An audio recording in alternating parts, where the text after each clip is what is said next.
It's a critical time because once again the church is re-evaluating its own structures and its own organizational differentiations. And the status and role of women needs to stand at the forefront of that, to see that the new configuration does not obviate all of the gains that have been made over the last 40 years. I think there are a lot of people who think that the work of COSRO is finished. I'm not one of those people. In the areas in which I grew up and the areas in which I serve and other areas of the church, I still see resistance to women serving large churches, becoming district superintendents, having significant places of leadership. And I don't believe that the church has arrived where we would see everyone equally. And I'm afraid that if COSRO had declared their work finished, it would be very easy to revert back to the way it used to be when I was a young pastor. We have not arrived yet. There still are churches, as a bishop, as we project appointments around the cabinet table.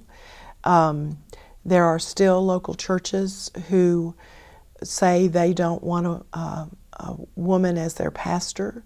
There are still places across the church, it's not in any one particular area of the country, where persons are not able to freely offer their gifts and graces that God has given them to be in ministry. And so as long as that is there, the task for COSRO is still very real and alive. My hope is that we will eventually get to a point where women, people of color, all minorities will be equal the way God intends us to be as one. I would love to see women in leaderships across the church, in not only the small churches but also the larger churches. And I think one day that will happen. I think that those people that think that COSRO has done a good thing and needs to move on, they're not living in the same world that I'm living in, because little girls are still being told they can't do that because they're a girl, and they can't speak, and they can't definitely be a pastor. At one time, our youngest daughter, who's a senior this year, in the 6th grade, she, for career day, she said that she thought that she would like to be a pastor.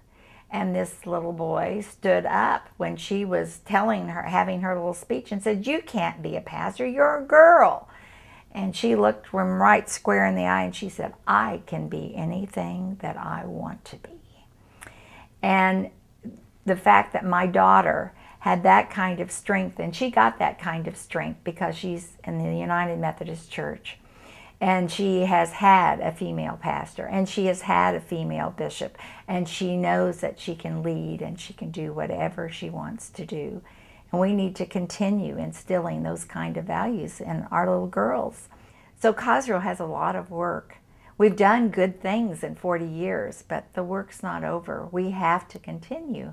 I trust that that COSRO will continue to be an advocate for women, to help us to understand and to know that when we say that God created all of us equal, that we live that out in the way in which we go about doing our work, and to recognize the unique gifts that women bring to the church in ways that we men just don't have. And so I really do believe that as we move into the future, as COSRO moves into the future, that this organization can be helpful to us as a church to minister to a population that is more than 50% of who we are. And so not only for those who are a part of leadership, but for the millions of little girls that are out there who also have a dream of one day being used in the church and need to find a place as well.